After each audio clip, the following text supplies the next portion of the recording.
Jika Anda nonton film ini, saya punya pesan sederhana. Satu, tolong jadikan film ini sebagai landasan untuk Anda melakukan penghukuman. Saya mau terlibat dalam film ini karena banyak orang yang akan makin paham bahwa memang telah terjadi kecurangan yang luar biasa sehingga pemilu ini tidak bisa dianggap baik-baik saja. Selain diajak oleh figur-figur yang saya hormati, tentu saja film ini dianggap akan mampu mendidik publik betapa curangnya pemilu kita dan bagaimana politisi telah mempermainkan publik pemilih hanya untuk memenangkan kepentingan mereka. Kecurangan ini jangan didiamkan atas nama kelancaran pemilu. Film ini adalah monumen, tagihan, monumen yang akan kita ingat bahwa kita punya peranan besar melahirkan orang yang bernama Jokowi.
Gibran ini belum, feeling politiknya kok belum,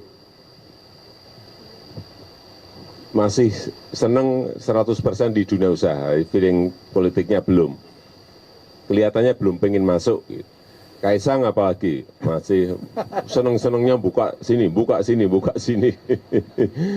Yang saya lihat malah feeling politik sudah mulai masuk tuh Bobi. Pertama umur, yang kedua baru 2 tahun aja jadi wali kota. Yang logis saja lah. Kami Prabowo Subianto dan Gibran Rakabuming Raka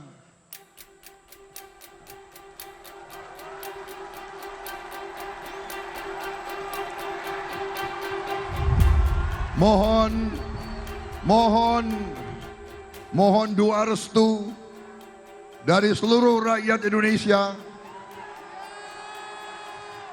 mengucapkan terima kasih kepada pendukung-pendukung dan pengusung-pengusung kami semuanya. Dan saya ingin di sini menyampaikan, tenang saja Pak, saya sudah ada di sini. Ya, orang tua itu hanya tugasnya mendoakan dan merestui. Jangan terlalu mencampuri urusan yang sudah diputuskan. Bapak setuju nggak kalau Gibran maju? Anak-anak kita. Yang paling penting, presiden itu boleh loh kampanye. Presiden itu boleh loh memihak. Ibu negara Iriana Jokowi mengacungkan 2 jari mengindikasikan keberpihakan kepada pasangan calon presiden dan calon wakil presiden nomor urut 2 Prabowo Gibran. Tahu dalamnya partai seperti apa saya tahu. Partai-partai seperti apa saya tahu. Ingin mereka menuju kemana saya juga ngerti. Informasi yang saya terima komplit. Dari intelijen saya ada. BIN. Dari intelijen di Polri ada BIK. Dari intelijen di TNI saya punya BAIS. Dan informasi-informasi di luar itu. Angka, data, survei, semuanya ada. saya pegang semua, dan itu hanya miliknya Presiden.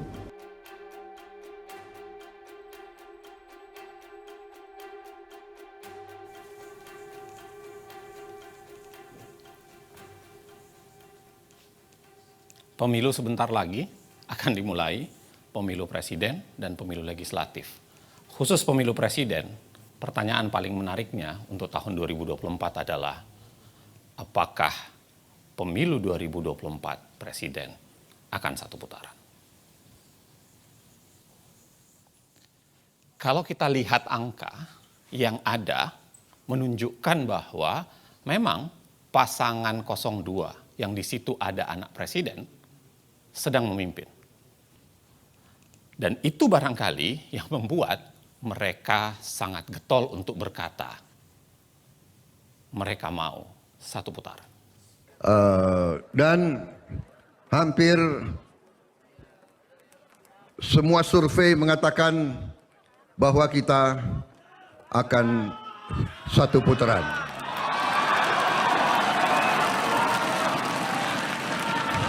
Saudara-saudara, hampir semua survei mengatakan kita sudah satu putaran. Kembali pertanyaannya soal mengapa satu putaran? 2 putaran itu membuat resiko kekalahan bagi orang yang sedang memimpin itu menjadi besar. Sebenarnya, secara ilmu politik dan hukum ketatanegaraan, kita bisa bicara bahwa pertarungan pemilu itu seringkali melahirkan dikotomi antara pro status quo dan pro perubahan. Antara orang yang jualannya adalah melanjutkan yang terdahulu dengan orang yang jualannya adalah ingin melakukan perubahan atau perbaikan secara mendasar. Dikotomi ini bukan khas Indonesia, bisa terjadi di berbagai belahan negara, bahkan dalam tingkat yang lebih lokal, pernah terjadi dalam konteks Pilkada DKI Jakarta. Kalau Anda lihat Pilkada DKI Jakarta, menurut data survei, secara konstan sebenarnya pasangan Ahok dan Jarot yang kita ketahui didukung juga oleh Presiden Jokowi kala itu, senantiasa secara konstan memenangkan posisi paling atas dari semua survei. Kalau kita lihat hasil putaran pertama, memang Ahok dan Jarot itu memenangkan. Memimpin paling atas diikuti oleh Anies dan Sandiaga, serta kemudian Agus dan Silviana. Tetapi yang terjadi adalah putaran kedua, keadaan tersebut berbalik. Mengapa berbalik? Karena bersatunya kekuatan pengkritik atau bersatunya kekuatan yang melawan orang yang paling teratas itu, Anies dan AHY seakan-akan memiliki angka penjumlahan antara jumlah suara Anies dan AHY pada saat itu. Itu sebabnya kemudian pasangan lagi-lagi yang didukung oleh Presiden Jokowi, yaitu Ahok dan Jarot, harus kalah. Ada lagi yang harus Anda ingat bahwa ada yang namanya gerakan 4 jari. Gerakan 4 jari itu seakan-akan menjadi tawaran. Seakan-akan menjadi simbol bahwa ke depan dalam Pilpres kali ini adalah penggabungan kekuatan 01 dan 03 melalui gerakan 4 jari atau gerakan 04 ini. Pertanyaannya sebenarnya adalah, apakah syarat satu putaran hanya sekedar soal 50% plus 1? Pendapat Dr. Zainal Arifin Mokhtar sangat benar. Apalagi jika kita amati ketentuan Undang-Undang Dasar 1945. Pasal 6A ayat 3 Undang-Undang Dasar 1945 menjelaskan soal syarat satu putaran bagi seorang calon presiden dapat terpilih. Syaratnya adalah mereka harus memperoleh lebih dari 50% suara dan harus memenangkan sebaran wilayah dari 20 provinsi yang asalnya berasal dari setengah jumlah total provinsi di Indonesia. Yang saat ini sudah 38 provinsi, setengah lebihnya adalah 20 provinsi. Dan setiap kemenangan di 20 provinsi itu harus disertai kemenangan lebih dari 20% suara minimum di setiap provinsi.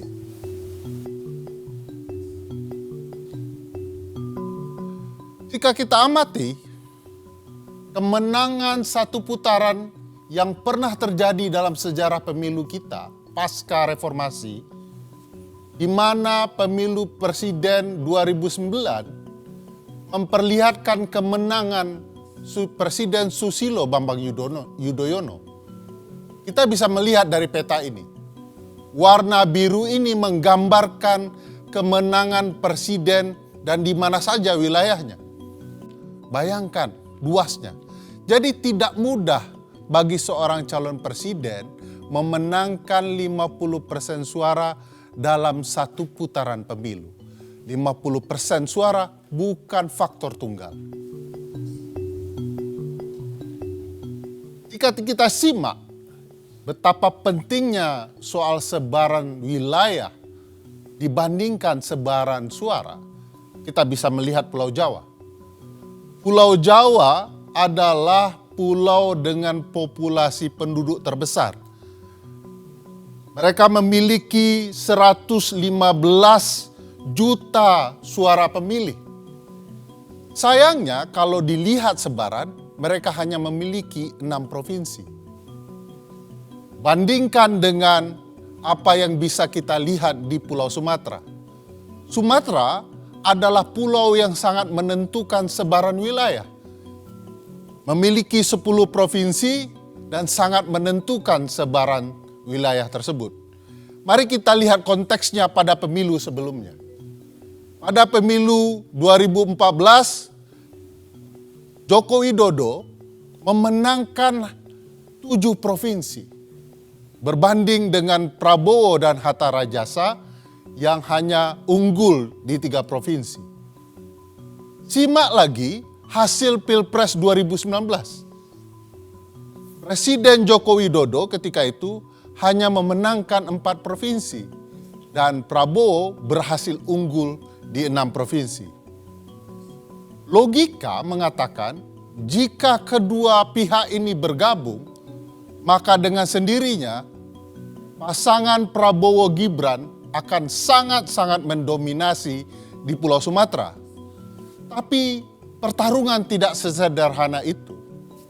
Hasil survei menunjukkan, hasil survei terkini yang dilakukan oleh CSIS, kalau kita baca hasil survei ini, maka pasangan Prabowo Gibran hanya mendominasi di sepertiga wilayah Provinsi Sumatera. Ini memang tidak sederhana bahwa sebaran suara, sebaran wilayah penting akan bisa kita baca dari sebaran wilayah yang muncul kemudian yang menguntungkan pasangan Prabowo Gibran, yaitu sebaran wilayah di Pulau Papua. Pulau Papua sebelumnya hanya memiliki 2 provinsi. Saat ini mereka telah memiliki 4 provinsi baru, totalnya 6 provinsi, dan 4 provinsi baru ini langsung ikut pemilu 2024. Berbeda dengan Kaltara, kita bisa lihat pengalaman Provinsi Baru Kalimantan Utara yang didirikan tahun 2013, tapi mereka tidak bisa ikut serta-merta pada pemilu 2014. Mereka harus menunggu 6 tahun untuk bisa ikut pemilu 2019. Cukup panjang bagi Kaltara untuk bisa ikut pemilu. Itu sebabnya apa yang terjadi di Pulau Papua menjadi sangat penting untuk membicarakan sebaran wilayah. Jika kita simak hasil Pilpres sebelumnya, 2014 dan 2019, Jokowi betul-betul unggul di Papua. Tak pernah kalah satu kali pun dalam kontestasinya. Ketika itu, saat Jokowi menang Pilpres di Papua, Jenderal Tito Karnavian kebetulan menjadi Kapolda Papua. Lalu pada pemilu saat ini kebetulan sekali kalau Jenderal Tito juga merupakan Menteri Dalam Negerinya. Nah, sebaran wilayah tentu saja sangat-sangat menentukan. Saya ingin mengambil contoh kasus pemilu Presiden Amerika di tahun 2016. Semua orang tahu bahwa dalam pemilu itu Hillary Clinton memenangkan suara terbanyak, popular vote. Bisa dilihat di peta, sebarannya tidak terlalu banyak, tidak juga menumpuk. Ini menggambarkan kemenangan Hillary di suara terbanyak. Tetapi Hillary tentu saja tidak menang di jumlah sebaran. Bandingkan dengan kemenangan sebaran wilayah yang didapat oleh Donald Trump.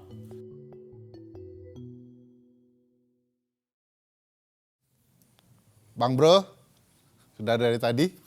Siap, Alhamdulillah Bang. Sehat Bang.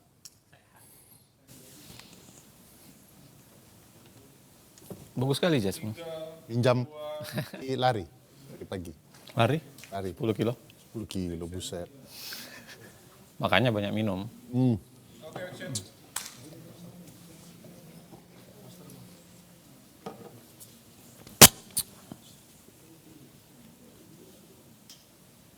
Tadi kita bicara soal betapa pentingnya sebaran wilayah.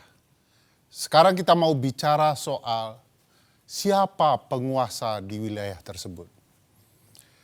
Semenjak 2021, Presiden Joko Widodo sudah melakukan penunjukan kepada 20 penjabat gubernur di 20 provinsi. Kita bisa lihat di peta ini, warna orange menunjukkan sebarannya dari ujung Indonesia hingga Papua. Presiden berwenang menunjuk penjabat gubernur sekaligus memberikan pengaruh luar biasa dalam penunjukan penjabat bupati dan wali kota. Kewenangannya di Menteri Dalam Negeri yang kemudian mendapat restu dari Presiden. Gambaran ini menunjukkan sebaran penunjukan pejabat bupati wali kota sekaligus gubernur di seluruh Indonesia. Kita bisa lihat sebaran wilayahnya. Warna merah adalah bupati dan wali kota dan orange adalah gubernur dari seluruh Indonesia. Hanya saja kalau kita lihat peran dari Pak Tito Karnavian sebagai Mendagri dan restu dari Presiden dalam penunjukan penjabat kepala daerah, pada dasarnya mereka tidak mematuhi putusan Mahkamah Konstitusi. Mahkamah menentukan bahwa proses penunjukan pejabat haruslah dilakukan secara terbuka, transparan. Mereka harus kemudian mendengarkan aspirasi pemerintah daerah dan masyarakat daerah, sekaligus taat pembentukan peraturan teknisnya agar penunjukan itu dapat berlangsung dengan fair. Sebab itulah kemudian karena ini melanggar putusan MK, Komisi Informasi Pusat dan Ombudsman Republik Indonesia menyatakan bahwa penunjukan penjabat itu telah melakukan maladministrasi. Seluruh wilayah ini yang terdapat penjabat bupati, wali kota, dan gubernur, kalau kita lihat jumlah daftar pemilih tetapnya adalah sebesar 140 juta suara yang ekuivalen dengan 50% lebih suara pemilih. Peran penjabat gubernur tentu saja sangat berpengaruh dan siapa saja mereka. Kalau kita perhatikan orang yang ditunjuk oleh Presiden dan Menteri Dalam Negeri, kita bisa lihat misalnya penjabat Gubernur Jawa Barat, B. Mahmudin. Beliau ini pernah menduduki jabatan sebagai Kepala Biro Kesekretariatan Presiden di 2016. dan kemudian menjadi deputi kesekretariatan presiden di 2021. Lain hal dengan penjabat gubernur Jakarta, sebuah wilayah yang sangat penting, Bapak Heru Budi Hartono merupakan kepala kesekretariatan presiden di 2017. Orang yang sering dibicarakan di berbagai media akhir-akhir ini. Kita juga bisa lihat penjabat gubernur Jawa Tengah, Bapak Nana Sujana, kalau kita telusuri, beliau pernah menjadi Kapolresta Surakarta di tahun 2010 ketika Presiden Joko Widodo masih merupakan wali kota Solo. Ada peristiwa unik misalnya dalam penunjukan penjabat gubernur Aceh, Ahmad Marzuki. Beliau berdinas di kemiliteran, lalu ditarik ke Kementerian Dalam Negeri. 3 hari setelah penarikan, beliau langsung ditunjuk menjadi penjabat gubernur Aceh.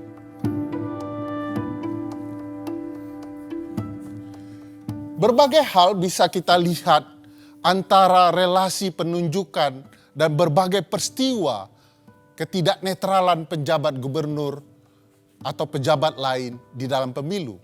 Saya mau ambil contoh kasus PJ Gubernur di Kalimantan Barat.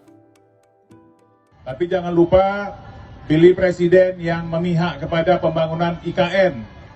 Ya, kalau IKN dibangun, pasti Kalimantan Barat ini maju. Ya, saya sudah menerima perencanaan IKN itu. Kalbar ini nanti maju, Bu. Sudah ada ring road yang saya lihat. Kalau presidennya jadi, ring road kita sehingga kita tidak macet. Dan banyak lagi yang dibangun untuk Kalbar, untuk mendukung ibu kota negara Nusantara.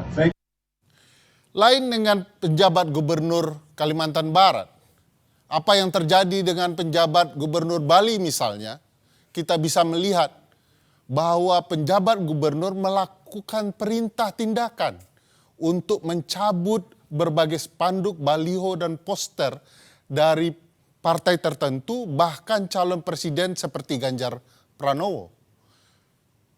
Sikap-sikap tidak netral itu juga terjadi di penjabat bupati dan wali kota. Saya ambil contoh apa yang terjadi dengan penjabat bupati Muna Barat. Video ini bisa menjelaskannya. Ini jauh-jauh dari Jakarta hadir langsung di pertemuan kita hari ini. Ya, ini namanya Pak Laudi Umar Bonte. Beliau calon anggota DPD RI. Ya. Ingat masyarakat saya, calon anggota DPD RI. Dan beliau adalah salah satu tokoh pemuda kita, orang muda yang ada di Jakarta. Dan beliau juga sebagai ketua relawan Ganjar, pro Ganjar. Ingat, pro Ganjar. Hal yang sama mungkin bisa juga menjelaskan betapa tidak netralnya penjabat gubernur dalam berbagai hal. Misalnya contoh yang menarik apa yang terjadi di Sorong, Papua Barat. Penjabat Bupati Sorong, Yan Piet Moso, menandatangani fakta integritas dengan Kepala Badan Intelijen Daerah. Kesepakatan dalam fakta itu adalah bagaimana dia harus memenangkan calon Presiden Ganjar Pranowo sebesar 60%. Angka yang tidak main-main. Sebenarnya begini, sebenarnya kenapa wewenang kepala daerah itu potensial? Karena lagi-lagi penyalahgunaan terhadap wewenang kepala daerah, khususnya yang PJ itu menjadi sangat mungkin menjadi faktor untuk memenangkan pemilu, khususnya untuk sebaran wilayah. Kalau kita lihat sebenarnya apa saja sih wewenang kepala daerah yang potensial disalahgunakan itu? Yang pertama dan yang paling penting tentu saja adalah soal mobilisasi birokrasi. Yang kedua, bicara soal izin lokasi kampanye, karena kemudian sangat mungkin dipikirkan mana yang boleh berkampanye dan tidak. Dan yang ketiga adalah khususnya memberikan sanksi atau membiarkan kepala daerah yang tidak netral itu tetap menjabat. Kepala desa maksudnya. Kita bisa lihat bagaimana Bobi sebagai seorang kepala daerah di Medan itu menunjukkan sikap yang sebenarnya tidak netral. Dan kemudian sangat mungkin diterjemahkan itu adalah bagian dari upaya memobilisasi birokrasi. Pada saat yang sama, kita juga kita bisa lihat problem dari izin lokasi. Dari potongan ini terlihat ada 6 kampanye Anies yang izinnya mendadak dicabut oleh Pemda. Ribuan kepala desa memadati arena GBK pada Minggu 19 November 2023. Dilansir dari tripunnews.com, ribuan kepala desa tersebut akan mendeklarasikan dukungan kepada pasangan Prabowo Gibran. Masa yang hadir di GBK tergabung dalam organisasi Desa Bersatu. Bapak Prabowo dan Mas Gibran yang sedikit mau merespon. Buat kami tidak terlalu peduli dengan janji-janji calon presiden. Kami lebih peduli pada siapa yang mau peduli dengan desa. Jadi gitu kira-kira teman-teman, saya ucapkan banyak terima kasih. Kita akan lihat nanti apa yang akan disampaikan Mas Gibran. Mudah-mudahan Bapak Prabowo juga hadir, dan saya lihat bapak-bapak petinggi-petinggi kita juga banyak yang hadir nih. Nanti mereka memberikan tanggapan. Saya pikir demikian teman-teman semua. Masih soalan daerah, apa yang Anda baru saksikan itu adalah kasus deklarasi Desa Bersatu di GBK. Memang dalam kasus deklarasi Desa Bersatu awalnya ada perdebatan soal apakah itu ditujukan untuk dukungan terhadap paslon tertentu atau tidak. Tetapi pada dasarnya kalau kita lihat mengapa deklarasi Desa Bersatu itu menjadi sangat seksi di mata publik, sebenarnya karena magnitudenya tidak sederhana. Walaupun hanya ada 8 asosiasi desa di situ, tetapi kalau kita jumlah 8 asosiasi desa itu pada dasarnya itu meliputi sekitar 81 juta suara dari jumlah DPT yang ada di Republik ini. Artinya kurang lebih adalah 1/3 dari jumlah DPT yang ada. Nilai dan menetapkan telah terjadi dugaan pelanggaran terhadap pelaksanaan kegiatan tersebut. Upaya tersebut direncanakan untuk deklarasi terhadap salah satu pasangan calon presiden dan wakil presiden. Akan tetapi mendekati hari H, berdasarkan pertimbangan dan koordinasi, acara tersebut dikembalikan pada konsep semula, yaitu silaturahmi nasional, sehingga tidak ada acara deklarasi. Walaupun pada pelaksanaannya masih saja terdapat di antaranya name tag dan narasi dari MC yang bersifat deklarasi atau keberpihakan. Lagi-lagi, desa adalah wilayah pertarungan. Tetapi kemudian apa yang dinyatakan oleh Bawaslu sebenarnya sudah mengklarifikasi pada dasarnya bahwa apa yang dilakukan di kasus deklarasi Desa Bersatu itu adalah sebuah pelanggaran. Nah, menjadi menarik, apa sebenarnya wewenang kepala desa yang potensial disalahgunakan terkait dengan pemilu sehingga magnitud 81 juta tadi itu paling tidak dari 8 asosiasi desa itu menjadi penting untuk dikuasai. Setidaknya ada 4 wewenang kepala desa yang sangat potensial disalahgunakan terkait pemilu. Mulai dari 1 data pemilih karena berkaitan dengan data pemilih. Yang kedua berkaitan dengan penggunaan dana desa, kita ketahui dana desa jumlahnya menjadi wah belakangan ini. Yang ketiga berkaitan dengan data penerimaan Bansos, PKH, BLT, khususnya siapa yang berhak menerima Bansos, PKH, BLT, dan lain-lain sebagainya. Dan yang terakhir adalah wewenang terhadap alokasi Bansos dan lain-lain tersebut. Anda mungkin bisa saksikan, Anda mungkin bisa intip dari video di mana terjadi demo besar-besaran kepala desa yang menuntut janji-janji yang sudah diberikan kepada mereka selama ini harus segera diberikan. Bahkan kita lihat video tersebut adalah ikut menghancurkan fasilitas ya, beberapa wilayah di DPR, khususnya pagar DPR kala itu. Abdesi menggelar demo menuntut revisi Undang-Undang Desa Nomor 6 Tahun 2014. Ada 4 tuntutan yang disampaikan, yakni masa jabatan kepala desa, kenaikan anggaran dana desa menjadi 5 miliar rupiah, status perangkat desa dan desa sebagai otoritas. Mengapa kepala desa selalu menjadi subjek dan objek politisasi? Sederhana untuk menjawabnya. Karena selama ini kepala desa itu cukup banyak dijanjikan hal-hal tertentu. Kita ingat Jokowi sendiri, Presiden Jokowi pernah menjanjikan 3 periode untuk masa jabatan para kepala desa ini. Bahkan kalau kita lihat dalam konteks sebelumnya, SBY pun pernah menjanjikan pengangkatan sekretaris desa menjadi ASN secara bertahap dari tahun 2007 sampai menjelang pemilu 2009. Selain itu, kalau kita lihat dari data ini menunjukkan bahwa kasus-kasus penyelewengan dana desa itu sangat mungkin dikonversi menjadi alat tukar dukungan politik.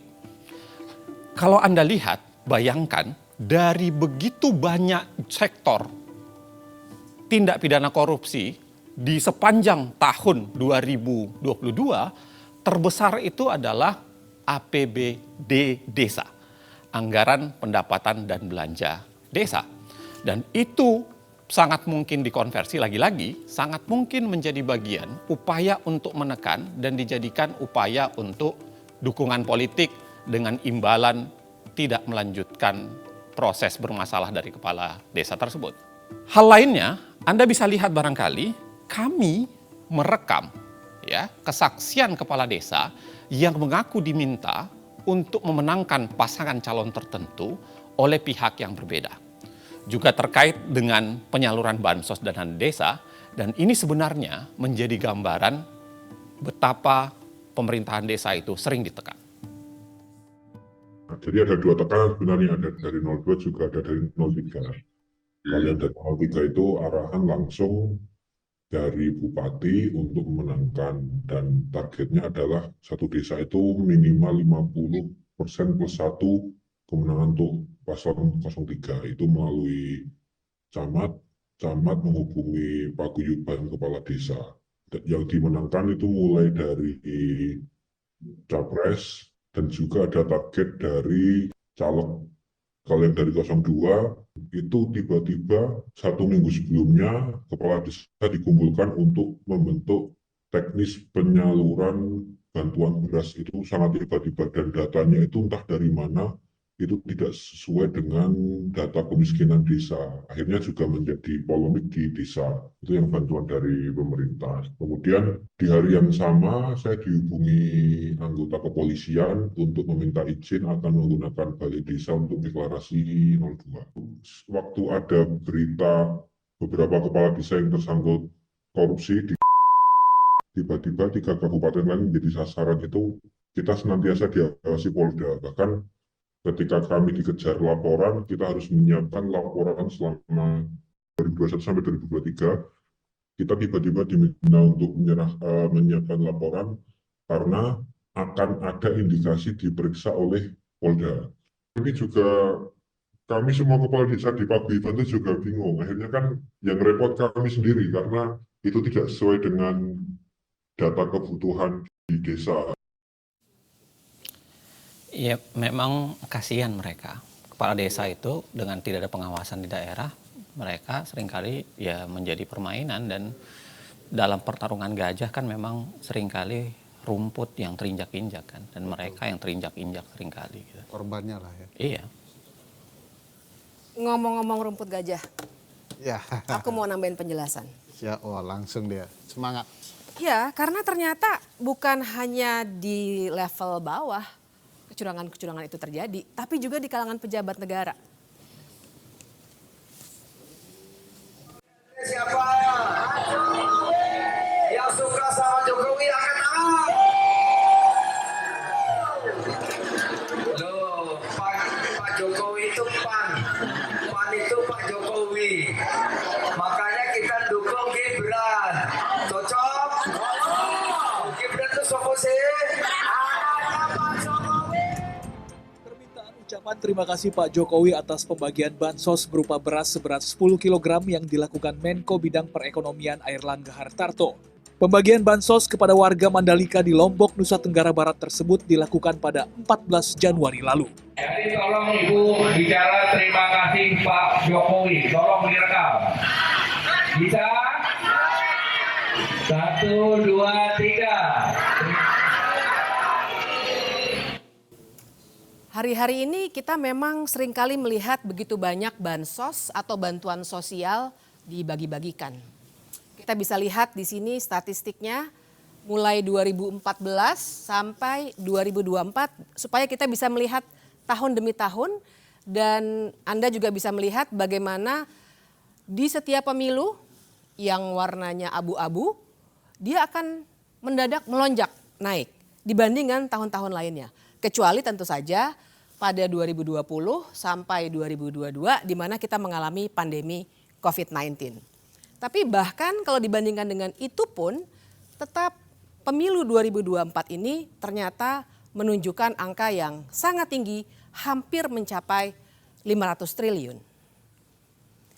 Kalau kita lihat bagaimana sebaran dan kecepatan pemberian bansos atau bantuan sosial, memang kita akan melihat bagaimana pemberian bansos ini biasanya meroket, push, ketika terjadi pemilu.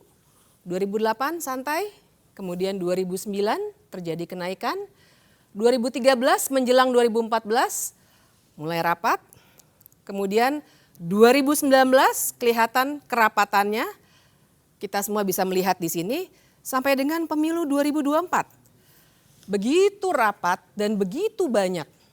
Di sini tiba-tiba keluar berbagai macam bantuan sosial yang diberikan oleh pemerintah. Bahkan kita bisa lihat bagaimana baru bulan Januari kita sudah menghabiskan 78,06 triliun untuk bantuan sosial. Di sini kita juga bisa melihat beberapa detail bantuan sosial itu. Kita bisa lihat ya angkanya di atas. Dari 496,8 triliun menjadi 508 triliun.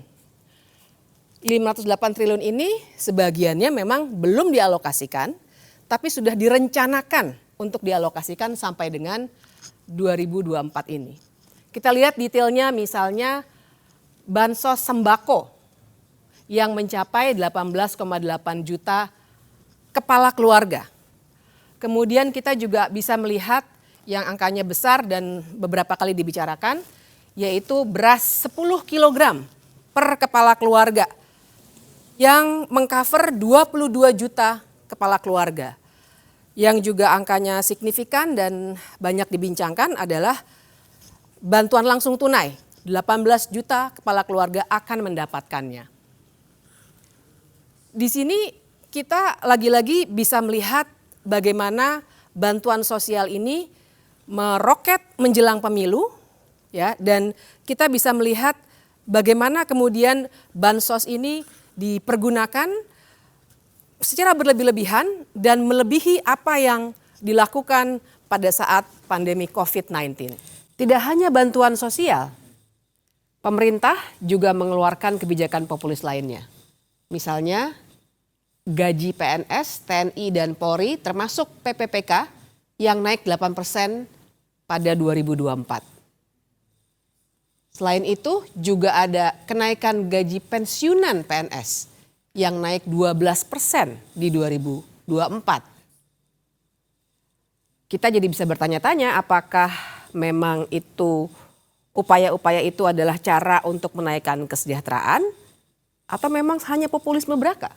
Karena ternyata kenaikan upah buruh hanya naik 3,2 sampai 4,4%. Kita mesti ingat bahwa bantuan sosial itu kita harus klarifikasi di sini. Bukannya bantuan sosial harus dihentikan atas nama pemilu, tapi kita harus kembalikan bahwa bantuan sosial atau bansos bukan bantuan politik dan pejabat.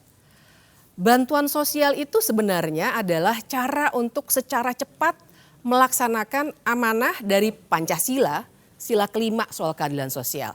Kita juga membicarakan pasal 34 Undang-Undang Dasar 1945 yang bilang bahwa fakir miskin dan anak-anak terlantar dipelihara oleh negara.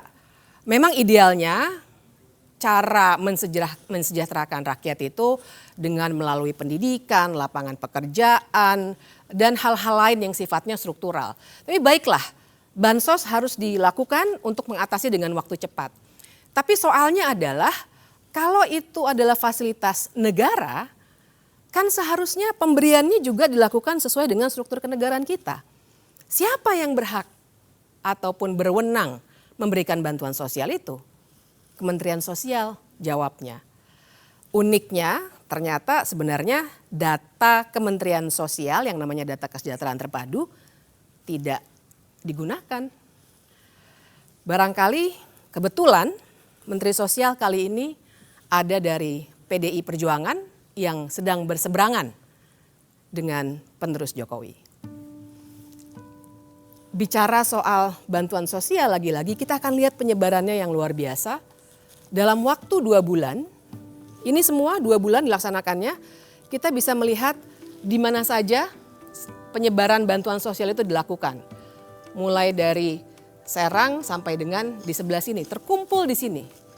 Apabila kita bandingkan dengan suara yang didapatkan oleh Presiden Jokowi pada pemilihan presiden 2019, kita akan bisa melihat himpitannya. Jadi di sini kita bisa melihat dengan jelas apa yang sebenarnya terjadi antara bantuan sosial yang harusnya fasilitas pemerintah yang kemudian digunakan dalam konteks elektoral seperti ini. Ada satu pemberitaan yang sangat menarik menurut saya karena menggambarkan apa yang dari tadi kita bicarakan.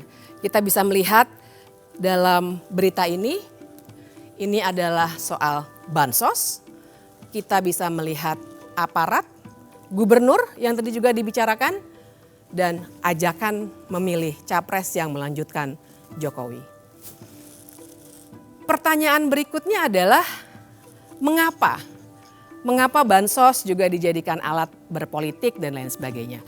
Ada satu konsep dalam ilmu politik yang bisa kita gunakan yang namanya gentong babi atau pork barrel politics.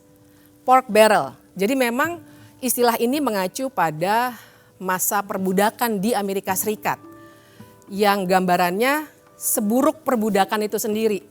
Jadi bayangkan pada saat itu para budak harus berebutan mengambil daging babi yang diawetkan di dalam gentong. Mereka berebutan dan akhirnya muncul istilah bahwa ada orang-orang yang akan berebutan suatu jatah resmi untuk kenyamanan dirinya. Itu asal muasal istilah gentong babi. Jadi yang kita bicarakan di sini adalah cara berpolitik yang menggunakan uang negara untuk digelontorkan ke daerah-daerah pemilihan oleh para politisi agar dirinya bisa dipilih kembali. Tapi tentu saja kali ini Jokowi tidak sedang meminta orang untuk memilih dirinya, melainkan penerusnya. Oke. Narik. Haus gara-gara gentong babi. Ambilin ya. Tadi yang lo omongin, Bib, itu aneh ya. Gentong babi, tapi kan yang nawar-nawarin itu pada para menteri ya. Kan ada tadi Erlangga sama itu dia. Zulhas. Persis. Jadi emang ada menteri-menteri. Coba ya, aku jelasin lebih lanjut ya. Kita mulainya dari gambar menteri-menteri ini. Karena memang kalau kita perhatikan, kenapa misalnya gentong babi itu bisa muncul? Karena sebenarnya kan gentong babi artinya dia resmi tuh. Kenapa dia bisa digunakan secara resmi? Karena dari menteri-menteri ini, termasuk yang tadi videonya sudah kita lihat, ternyata memang ada menteri-menteri yang berkampanye. Kita akan lihat 3 kategori. Kategori pertama adalah tentu saja menteri-menteri yang memang mencalonkan diri sebagai capres ataupun cawapres. Prabowo Subianto, Menteri Pertahanan, kemudian Mahfud MD, Menteri Koordinator Politik Hukum dan HAM. Apakah mereka boleh berkampanye? Tentu saja boleh, karena mereka memang sedang berkompetisi. Tapi syaratnya sebenarnya sangat ketat. Syarat pertama jelas mereka harus cuti. Dan ini yang kita tidak pernah dapatkan informasinya sampai sekarang. Dan syarat yang kedua adalah mereka tidak boleh menggunakan fasilitas negara. Sama sekali tidak boleh. Kita lihat kenyataannya seperti apa. Karena ternyata misalnya ada berita ini, di mana ternyata ada fasilitas negara yang dipergunakan untuk berkampanye. Atau bisa juga kita lihat misalnya bagaimana lagi-lagi fasilitas negara berupa pesawat dari TNI Angkatan Udara dipergunakan untuk berkampanye. Kita lihat di sini beberapa hashtag yang juga memperlihatkan bahwa ini adalah aktivitas kampanye, bukan aktivitas kementerian. Satu lagi, misalnya ini yang juga membuat heboh waktu itu ketika akun X Kementerian Pertahanan resmi memberikan tanda pagar yang sebenarnya tujuannya adalah kampanye. Dan waktu itu sebenarnya beberapa kawan masyarakat sipil melaporkan penggunaan fasilitas negara ini, namun ternyata tidak bisa dilanjutkan. Kategori kedua sudah mulai ditampakkan juga di sini. Kategori kedua adalah para menteri yang masuk dalam tim kampanye. Ada beberapa nama yang terlihat, 4 dan 3 di sini. Pertanyaannya adalah apakah mereka boleh berkampanye? Sebagai tim kampanye tentu saja, itulah gunanya mereka masuk dalam tim. Tapi sekali lagi syaratnya juga ketat. Pertama, kita harus melihat apakah mereka cuti di luar tanggungan atau tidak. Dan yang kedua, lagi-lagi tidak boleh menggunakan fasilitas negara. Sekarang kita lihat bagaimana Wakil Menteri Agraria dengan jelas memperlihatkan dukungannya, bahkan yang paling bisa kita tekankan adalah ketika itu ia sedang membagikan sertifikat kepada warga yang merupakan bagian dari wewenangnya sebagai wakil menteri. Tapi ternyata yang disapa adalah salah satu paslon. Kita juga bisa lihat kalau sholat maghrib video ini. Baca Al-Fatihah waladolin. Ada yang diam sekarang, Pak. Ada yang diam sekarang. Saking cintanya sama Pak Prabowo itu. Ya kan? Itu kalau tahiyatul akhir Pak Yai, kan gini Pak Yai. Tahiyatul akhir kan gini. Sekarang banyak gini Pak. Banyak gini. Ini sebenarnya tidak terlalu lucu ya, tapi yang kita harus perhatikan di sini backdropnya. Kementerian Perdagangan. Pertanyaannya, pada saat itu, apakah dia sedang berada dalam kapasitasnya sebagai Menteri Perdagangan atau sebagai tim kampanye? Tidak pernah ada penjelasan, tapi video tadi sudah sangat menunjukkan kepada kita. Kita lihat yang berikutnya. Ini juga salah satu wakil menteri. Lagi-lagi kita perhatikan bagaimana ia sedang berkampanye. Pertanyaannya adalah, apakah saat itu ia sedang cuti dari tugas-tugasnya sebagai wakil menteri? Kategori ketiga adalah menteri-menteri yang diduga melakukan kampanye terselubung. Sekarang kita lihat di sini sudah rata terisi. Mengapa kita bisa sebut mereka melakukan kampanye terselubung? Karena mereka tidak terdaftar dalam tim kampanye resmi yang didaftarkan pada KPU. Yang ini stop. Prabowo Gibran. Tengah. Prabowo Gibran. Sebelah sini. Prabowo Gibran. Baik. Sebelah sini. Di sini bisa kita lihat ajakan yang sangat nyata dari salah seorang menteri yang tidak terdaftar dalam tim kampanye dan juga sepanjang yang publik bisa ketahui tentu saja tidak terdaftar sebagai menteri yang sedang melakukan cuti. Begitu juga di sini Menteri Erick Thohir tidak mundur dan juga tidak dalam konteks cuti, dan kita lihat jelas dari backdrop acara ini, ia sedang melakukan pelaksanaan kampanye. Berikutnya, barangkali di sini Yasona Laoly dan Menteri Tri Risma hari ini sedang diajak menjadi peserta yang boleh saja menurut konteks Undang-Undang Pemilu kita, tapi persoalannya apakah mereka sedang cuti atau tidak? Tidak pernah ada informasi yang cukup.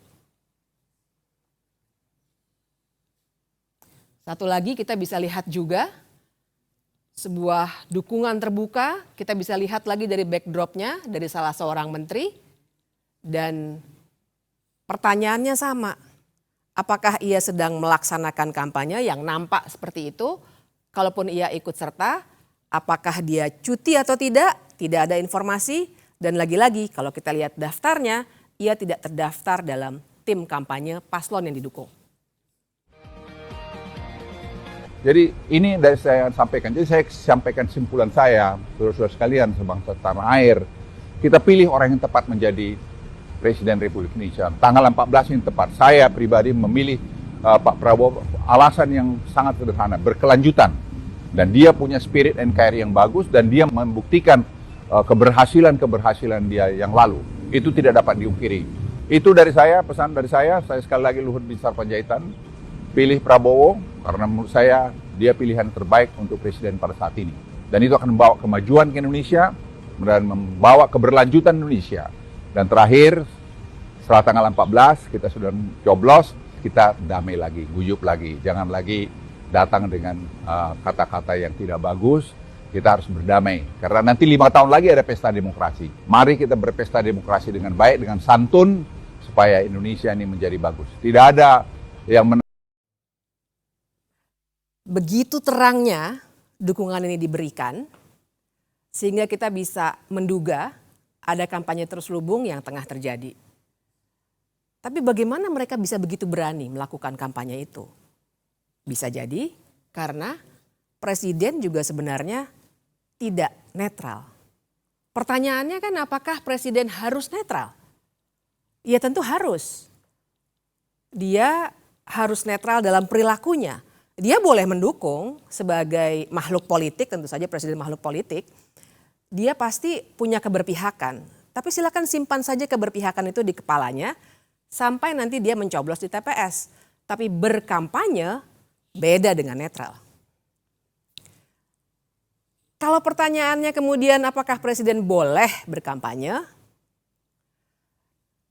Kita tentu saja harus berpegang pada Undang-Undang Pemilu, Undang-Undang 7 2017. Dikatakan di situ memang presiden boleh berkampanye, tapi kita harus membaca undang-undang secara utuh dan lengkap. Tidak bisa hanya melihat satu ayat saja dan satu pasal yang menyatakan kebolehan ini. Kita harus lihat lengkap bahwa ternyata kebolehan berkampanye ini sepanjang sang presiden diikutsertakan dalam kampanye.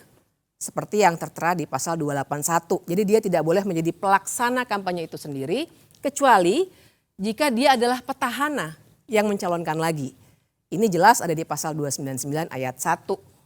Dan ini juga dimungkinkan karena konstitusi kita mengatur presiden memang boleh 2 kali untuk menjalani masa kepresidenannya. Dan ia bisa saja melaksanakan kampanye bila ia terdaftar sebagai tim kampanye. Ini ada di ayat 3 dari pasal 299 itu. Tapi lagi-lagi syaratnya juga ketat, tidak hanya kebolehan-kebolehan belaka. Syaratnya adalah dia harus mengajukan cuti di luar tanggungan negara. Dia juga tidak boleh menggunakan fasilitas negara kecuali pengamanan. Dan dia juga harus tetap memperhatikan tugas negara dan pemerintahan. Tapi yang paling penting semuanya pejabat negara, menteri, apalagi presiden sebenarnya dilarang melakukan tindakan yang merugikan ataupun menguntungkan salah satu paslon. Jadi syaratnya begitu ketat sehingga tidak bisa sembarangan dilakukan. Sekarang mari kita lihat praktiknya. Di sini misalnya kita lihat jelas foto wajah presiden yang menjadi latar belakang sebuah poster kampanye. Kita juga bisa melihat yang berikutnya, lagi-lagi foto presiden ada untuk meminta orang-orang berkumpul dan melakukan konsolidasi akbar untuk sebuah partai.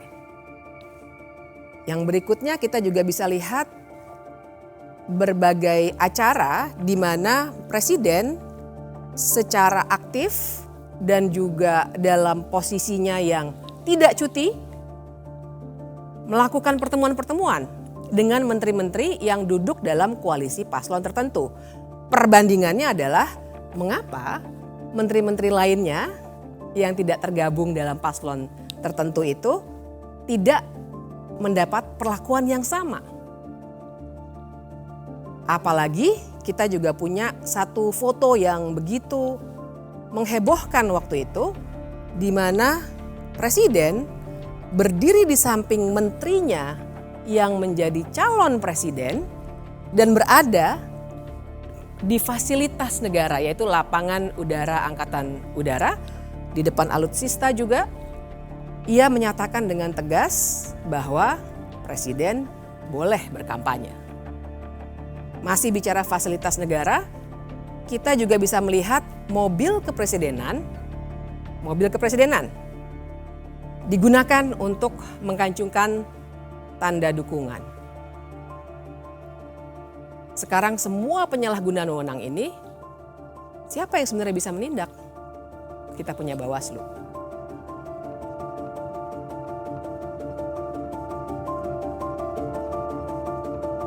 Saya ingin bercerita permasalahan tadi dengan menuturkan soal Bawaslu.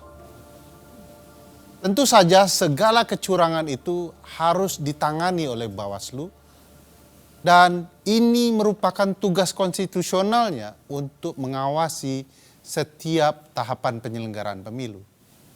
Tetapi faktanya Bawaslu inkompeten. Apa saja kira-kira kasus yang menceritakan betapa gagalnya Bawaslu mengawasi proses penyelenggaraan pemilu? Kita bisa melihat video ini. Ini tadi masukan-masukan, aspirasi dari para pimpinan, ketua-ketua organisasi desa. Sementara kami tampung dulu, mungkin minggu depan kita jadwalkan untuk ketemu saja ya Pak ya. Biar bisa kita detailkan lagi, kita carikan solusi bersama-sama.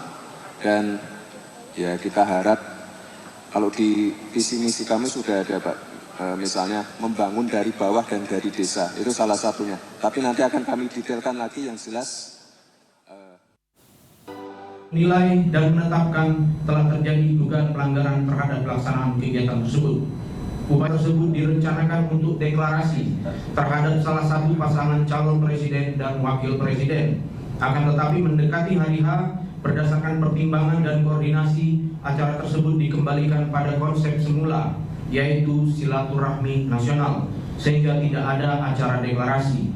Walaupun pada pelaksanaannya masih saja terdapat diantaranya name tag dan narasi dari MC yang bersifat deklarasi atau keberpihakan. Bawaslu hanya berani memberikan sanksi teguran, padahal nyata-nyata harusnya terdapat sanksi yang menjerahkan agar peristiwa tidak berulang. Saya ingin juga memperlihatkan sebuah video yang menarik soal ketidakberanian itu. Berikut videonya.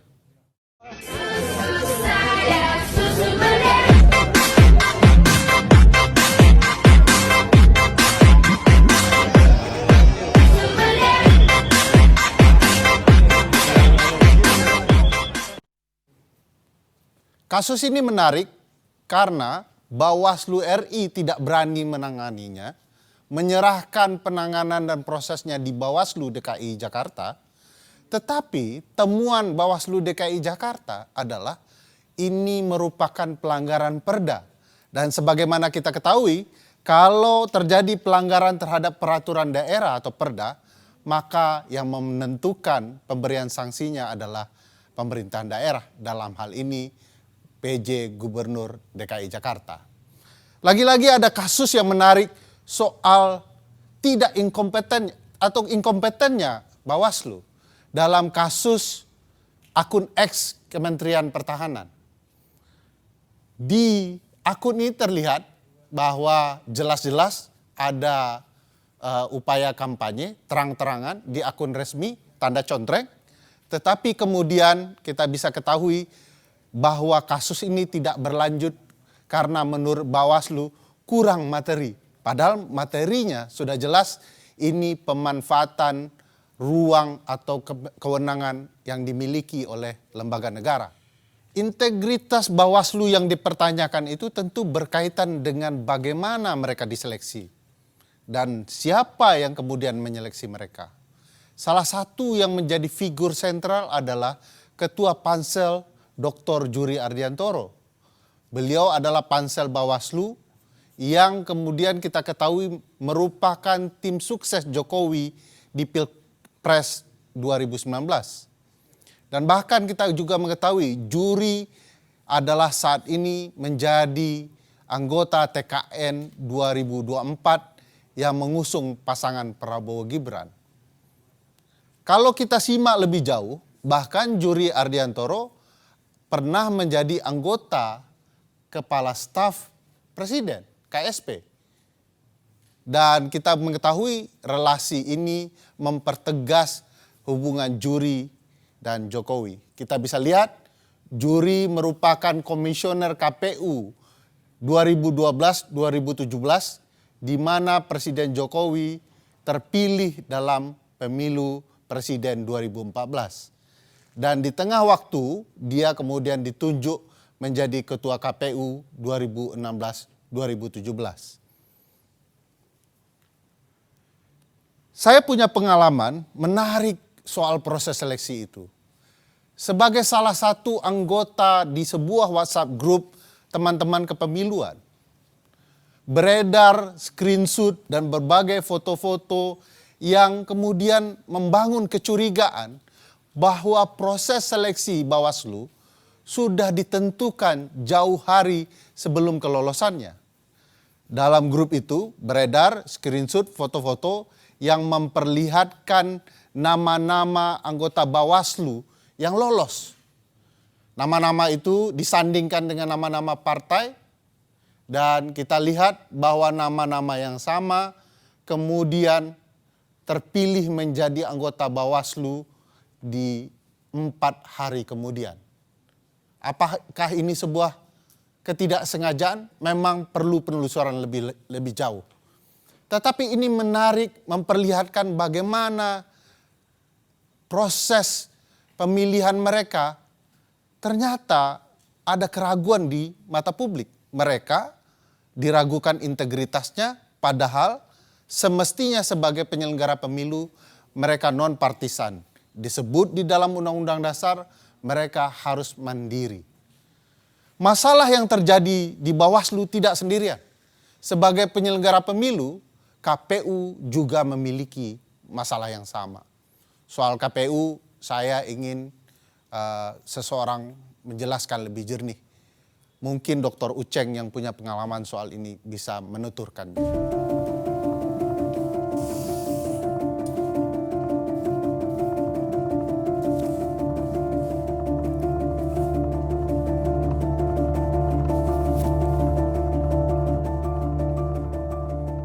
Sekarang kita bicara soal Komisi Pemilihan Umum.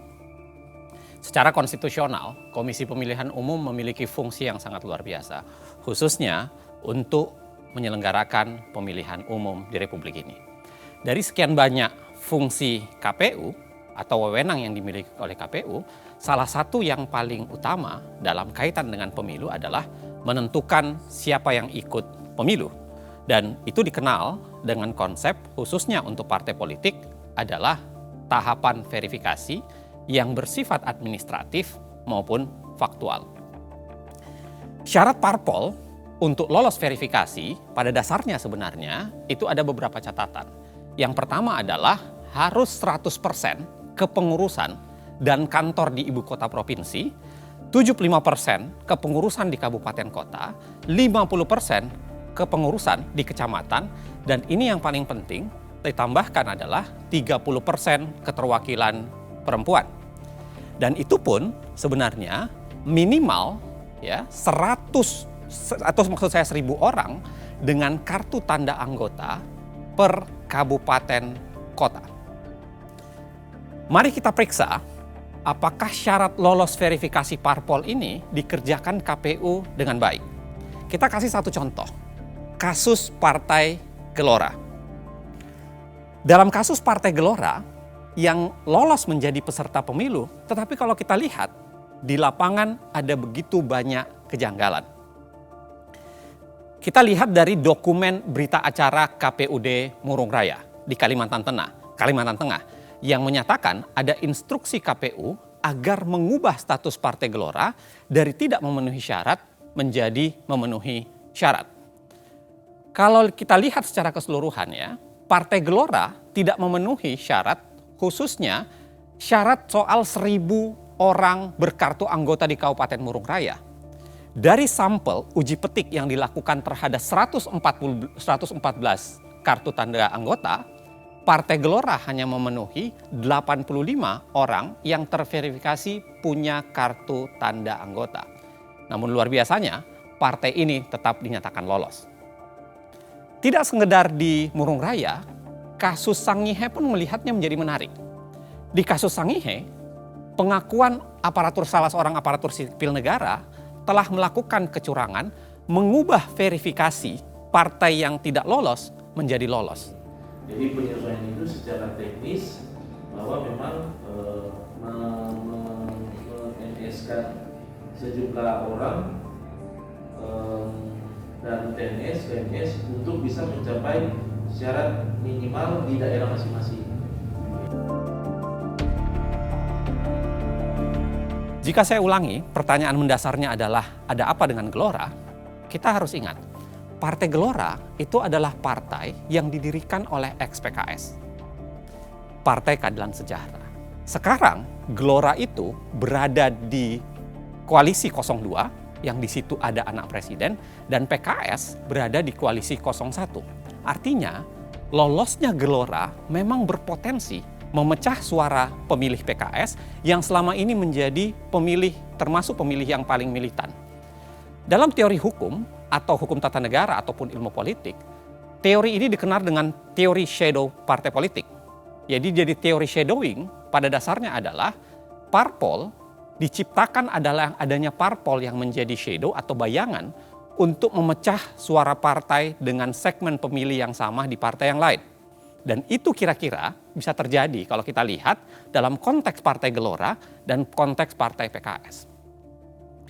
Dalam contoh lain, kita bisa lihat juga dalam Partai Umat dan PAN. Kedua-duanya sebenarnya Partai Umat dan PAN ini berebut suara Muhammadiyah. Kita juga tahu Partai Amanat Nasional itu berada di koalisi 02 dan Partai Umat itu berada di koalisi 01. Nah, di sini kami punya rekaman bagaimana staf KPU diperintahkan untuk tidak meloloskan Partai Umat. Sedangkan arahan pimpinan supaya ini partai-partai ini aman kecuali satu tuh Partai U itu. Nah, kita tidak bisa menutup mata bahwa ini data-data mereka nih, mereka asal masuk saja. Benar, Bu. Yang penting dia bisa memenuhi 100% kemarin. Iya. Sedangkan kondisi di bawahnya seperti itu. Nah, saya sih sebenarnya kemarin sudah ngomong juga sama Pak Idam, Bapak, apakah kita bisa memberikan, memang secara ketentuan 124 sampai 126 itu mutatis mutandis, tapi melihat dari sisi waktu nggak mungkin kita lakukan itu. Nah, untuk itu hal yang pertama. Yang kedua, mengamankan apa yang pimpinan arahkan, terpaksa tadi yang seperti sampaikan ke Bapak itu, ya sudah harus MS saja. Contoh lain, barangkali kita bisa lihat di kasus verifikasi Partai Kebangkitan Nusantara, PKN, dan Partai Demokrat. Kita juga melihat gejala shadowing partai politik di sini. Anda harus ingat, PKN yang dibentuk oleh Anas Urbaningrum itu berhadapan dengan SBY. Ingatan kedua Anda harus Anda tujukan bahwa pada awalnya ketika verifikasi partai ini dilakukan, Demokrat masih banyak menjual ide-ide perubahan sehingga seakan-akan menjadi lawan dari status quo atau kemudian partai yang lebih banyak mendukung status quo saat ini. Sekarang memang Demokrat sudah di 02, tapi lagi-lagi pada saat ini terjadi, Demokrat masih berada di koalisi, seakan-akan berada di koalisi 01. Kan menurut ketua kan kalau sobat cuma karena mau karena etika menghubungi kita, kalau juga kok kita nggak ada kan nggak masalah. Kan ketua kan mau rubah data toh. Yang penting sobat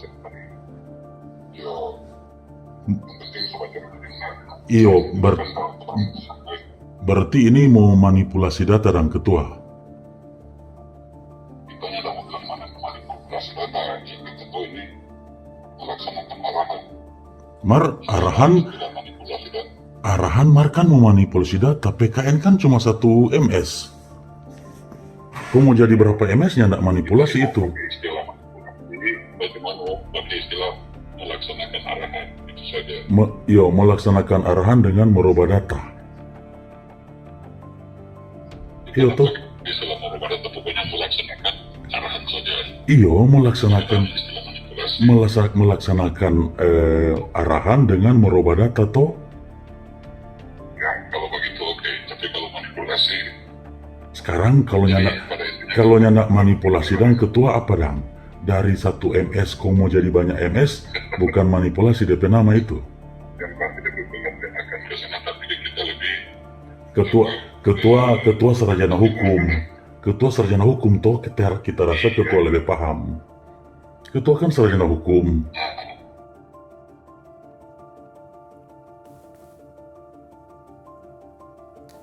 Kasus KPU Minahasa Utara yang tadi Anda lihat sebenarnya itu menggambarkan betapa ada problem di sana.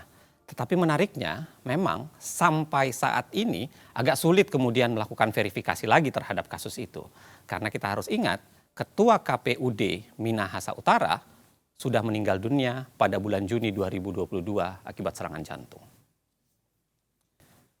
Kalau kita berlanjut lagi, kita tidak sekedar berbicara wilayah pelanggaran etik atau pelanggaran di wilayah penggunaan kewenangan KPU yang dimanipulasi dengan cara meloloskan atau tidak meloloskan partai tertentu, kita juga bisa bicara soal pelanggaran etik di tingkat individu. Di sini ada kasus di mana Ketua KPU Hasyim Asy'ari itu punya relasi khusus dengan wanita emas. Kita bisa lihat Ketua KPU dan Ketua Partai Republik I yang itu dijabat oleh seorang yang dijuluki wanita emas, itu seringkali bertemu secara pribadi. Memang, dalam kasus itu, sanksi DKPP sudah dijatuhkan. Bentuknya apa? Peringatan keras terakhir. Sekali lagi, ingat, peringatan keras terakhir. Nah, menariknya memang, dari secara keseluruhan kalau kita baca KPU seringkali tampil lebih menjadi pelayan partai politik dibanding penegak hukum atau kemudian berusaha menyukseskan hak-hak publik bagi masyarakat. Yang terlihat, lagi-lagi KPU seringkali menjadi pelayan parpol. Misalnya kalau kita lihat di kasus tidak mematuhi putusan Mahkamah Agung soal 30% keterwakilan perempuan. Saya jelaskan secara sederhana ya, dalam kasus 30% keterwakilan perempuan, putusan Mahkamah Agung itu sebenarnya mengkoreksi cara KPU menghitung bagaimana yang dimaksud 30% keterwakilan perempuan. Karena pendekatan yang keliru itu membuat keterwakilan perempuan tidak bisa maksimal. Itu yang membuat banyak orang yang kemudian mengajukan ke Mahkamah Agung dan Mahkamah Agung akhirnya memutuskan dan menyatakan bahwa harusnya KPU melakukan koreksi terhadap itu. Dan itu tidak pernah dikoreksi secara langsung oleh KPU. Hal yang sama masih soalan tidak mematuhi putusan Mahkamah Agung.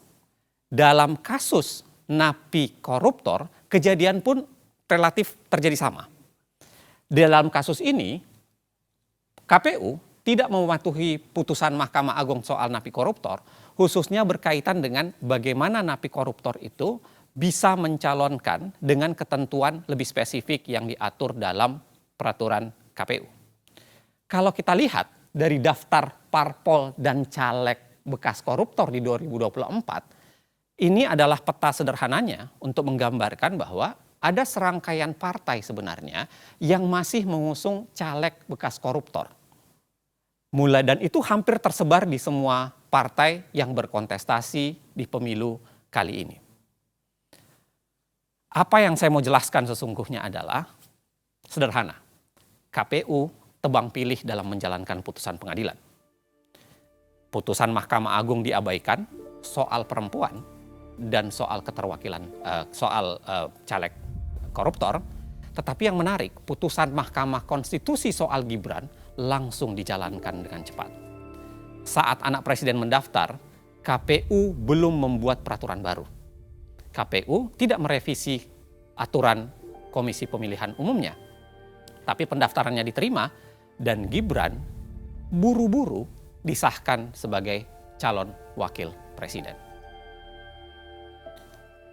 Kita semua tahu ya, dari serangkaian pelanggaran etik secara kelembagaan maupun pelanggaran etik secara pribadi, kita punya catatan ada 3 sanksi yang sudah jatuh kepada KPU, Ketua KPU, khususnya Ketua KPU Hashim Asy'ari. Pada April 2023 dalam kasus wanita emas, tadi saya sudah ingatkan, sanksinya adalah peringatan keras terakhir. Geser sedikit dalam kasus keterwakilan perempuan, sanksi yang dijatuhkan terhadap Ketua KPU adalah peringatan keras. Dan lanjut lagi di Februari 2024 di kasus pencalonan anak presiden dengan jalur khusus itu, dengan jalur cepat itu, sanksi yang dijatuhkan adalah peringatan keras terakhir. Kadang-kadang ini memang membingungkan. Apa maksud kata peringatan keras terakhir itu? Apakah setelah terakhir di bulan April masih ada terakhir di bulan Februari 2024? Sederhana untuk menggambarkannya, sebenarnya ada apa dalam konstruksi kita membangun sistem penegakan hukum dalam wilayah pelaksanaan pemilu di Republik ini. Tapi yang paling penting sebenarnya, saya mau bilang bahwa keputusan DKPP dan apa yang terjadi di KPU, apa yang terjadi di Bawaslu dan semua drama yang terjadi belum puncaknya. Ada lembaga yang namanya Mahkamah Konstitusi sebagai tembok pertahanan terakhir dalam menegakkan konstitusionalisme di Indonesia, dan ternyata dia ikut dalam proses bermasalah itu.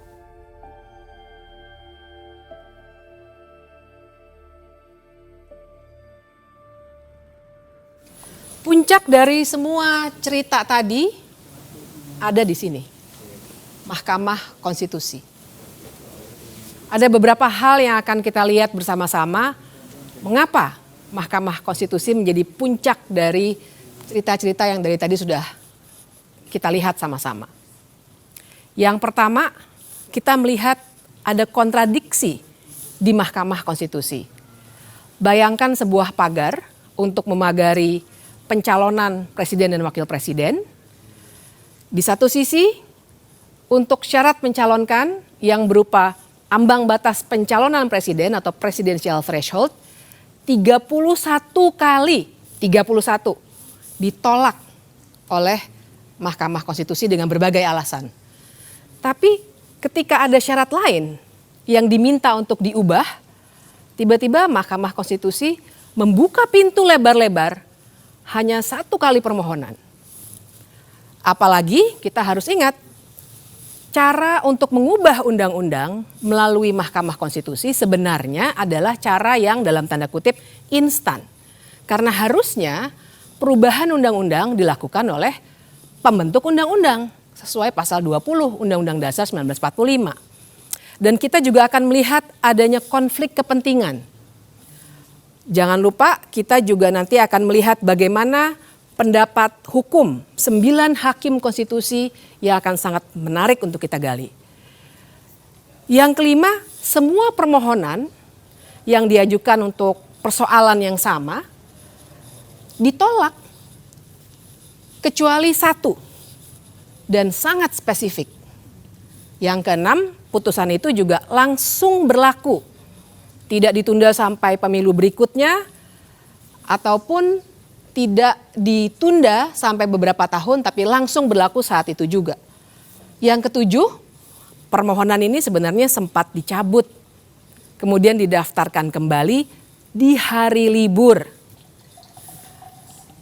Lalu kita juga harus bicara soal fakta bahwa ada Majelis Kehormatan Mahkamah Konstitusi atau MKMK yang sudah memutuskan bahwa ada pelanggaran etik berat oleh Ketua Mahkamah Konstitusi yang adalah paman dari Gibran.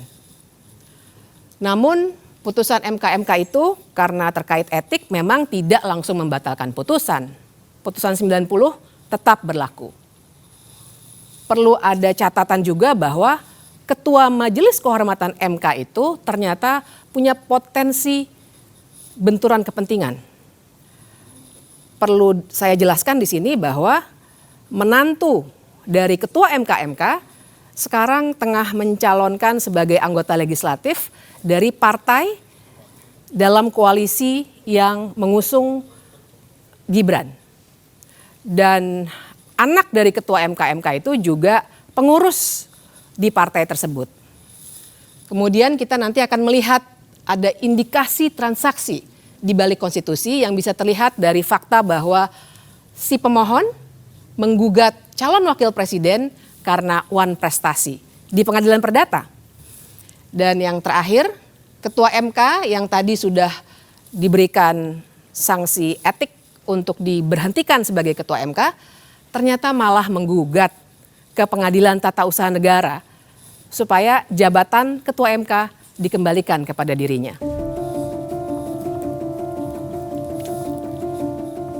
Tapi memang pada hari itu kami bertiga punya pengalaman yang berbeda-beda.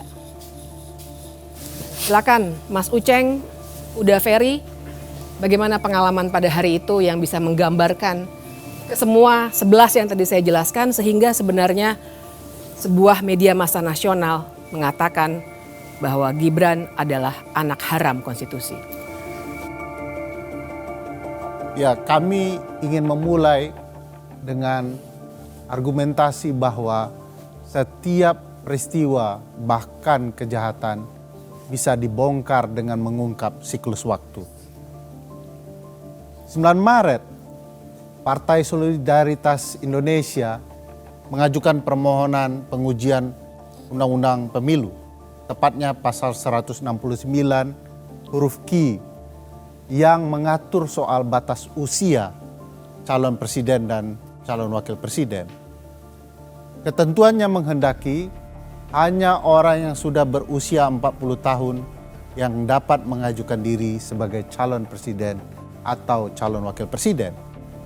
PSI menginginkan diatur hanya orang yang telah berusia 35 tahun dapat mengajukan diri sebagai calon.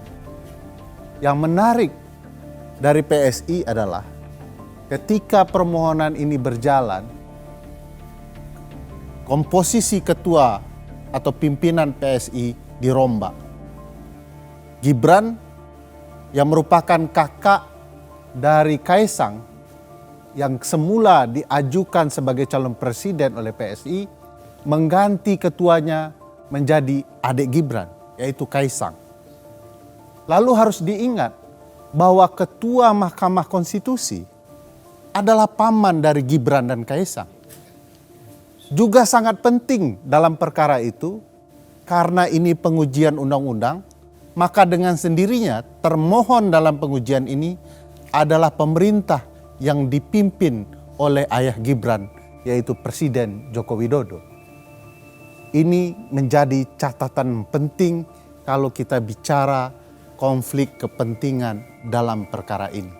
Kemudian, Partai Garuda mengubah permohonan yang sama topiknya dengan meminta bahwa selain berusia 40 tahun, mestinya ada alternatif, yaitu berpengalaman sebagai penyelenggara negara.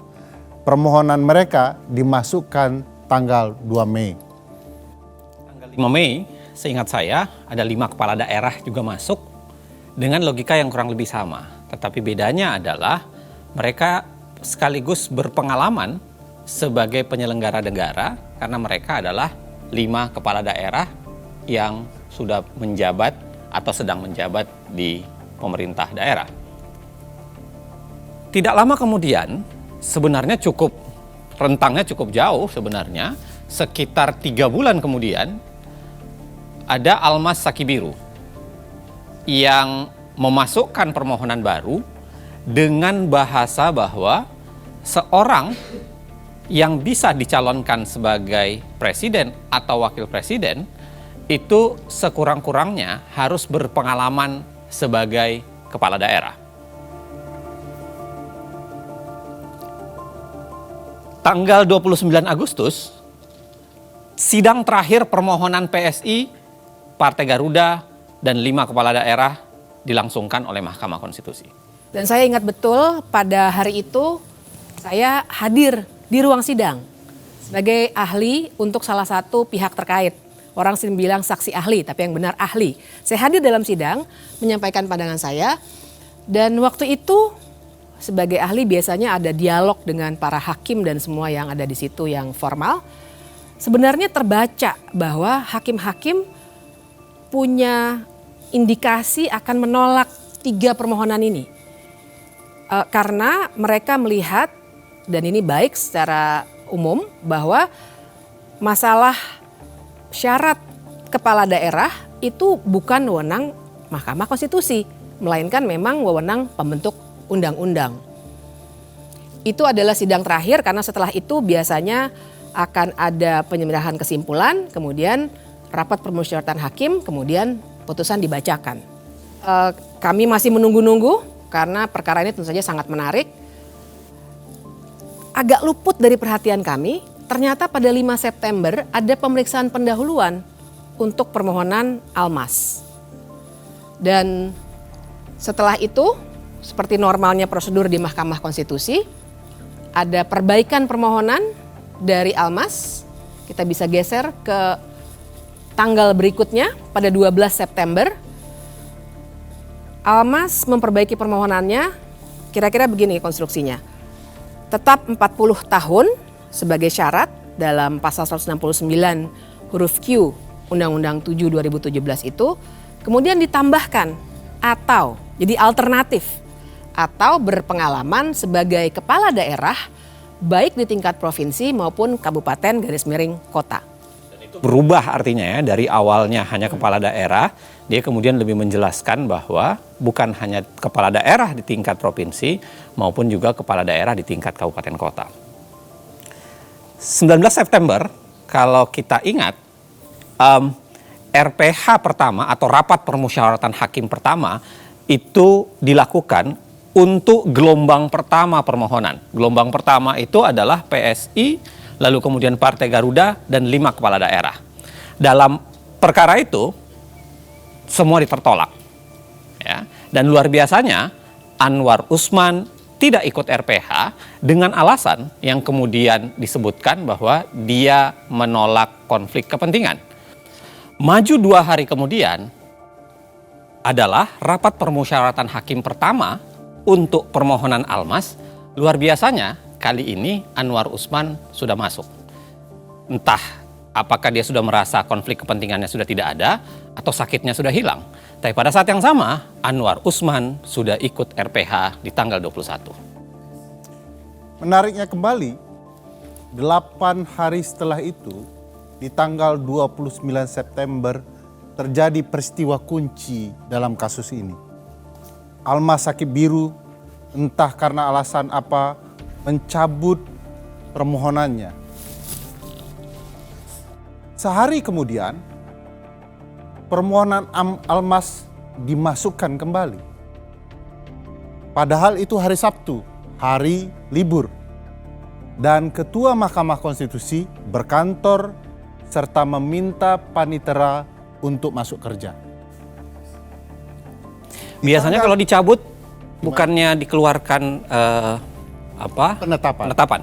Ya, itu uniknya perkara ini, sehingga disebut kunci.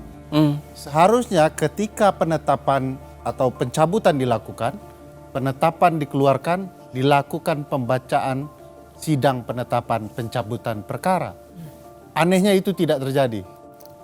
Malah kemudian digelar sidang yang berbeda di tanggal 3 Oktober. Disebut berbeda karena sidang ini disebut sebagai sidang konfirmasi permohonan. Almas kemudian menyatakan bahwa sebenarnya dia tidak punya keinginan mencabut, tetapi itu keinginan kuasa hukumnya. Dan pada saat yang sama, sidang konfirmasi permohonan tidak ada dalam hukum ada acara. di dalam hukum acara MK. Jadi ini disebut unik karena memang tidak terdapat di dalam hukum acara Mahkamah Konstitusi. Nah, setelah praktik tidak ada dalam hukum acara itu, karena kasus Almas tetap dilanjutkan atau permohonan Almas tetap dilanjutkan, masuklah RPH kedua permohonan Almas. Lagi-lagi Anda masih ingat bahwa di situ Anwar Usman masih ikut di RPH. Maju 4 hari kemudian, RPH ketiga untuk permohonan Almas kembali dilakukan. Ini juga menarik, Mas Ferry dengan Mbak Bibip. Biasanya RPH berulang kali itu adalah tanda bahwa permohonan itu memang jelimet. Atau ada pertarungan perkara yang penting, atau barangkali karena memang pemohon menghadirkan sebuah logika yang canggih dan pembuktian yang luar biasa. Tapi kalau kita lihat Almas, saya tidak cukup yakin dengan itu. Karena kalau kita lihat permohonan Almas, Anda bisa bayangkan alat buktinya ada 3. Satu adalah KTP-nya Almas, yang kedua adalah fotokopi Undang-Undang 7 2017, dan yang ketiga adalah dokumen Undang-Undang Dasar. Jadi tidak ada sebenarnya logika argumentasi yang memadai untuk diperdebatkan secara hukum. Kalau kemudian menjadi menarik, kalau kemudian harus ada 3 RPH untuk membahas permohonan Almas. Dan nggak ada sidang ya, Bang Uceng? Sama sekali tidak ada sidang. Jadi nggak ada saksi, nggak ada ahli. Tidak ada sidang. Jadi tidak pernah dibuka sidang. Yang ada adalah hakim sibuk memperdebatkan permohonan Almas saja, tapi tidak pernah membuka itu ke publik, dan itu dilakukan berulang kali. Karena sidang substansi kan sudah selesai ya? Iya. Di tanggal 29 Agustus. Persis. Nah setelah 9 Oktober nih, saya ingat sekali tuh hari itu. Saya yakin kita punya pengalaman yang beda-beda. Pada 16 Oktober 2023 itu. Tapi karena kami memang sangat terlibat dalam perkara ini, walaupun dengan aktivitas yang berbeda-beda, semua pasti pada pasang headset. Mendengarkan dari gadget masing-masing apa yang terjadi di ruang sidang. Jadi hari itu saya juga mendengarkan dengan tekun. Paginya perkara yang lain dulu. Kemudian pada 11.45 seperti saya duga permohonan PSI selesai dibacakan dan ditolak. Lega betul saya.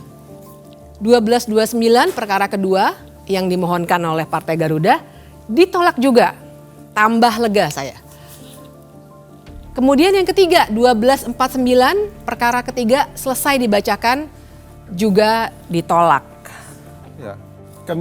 Kegembiraan Mbak Bibip soal kelegaan itu juga hinggap di diri saya.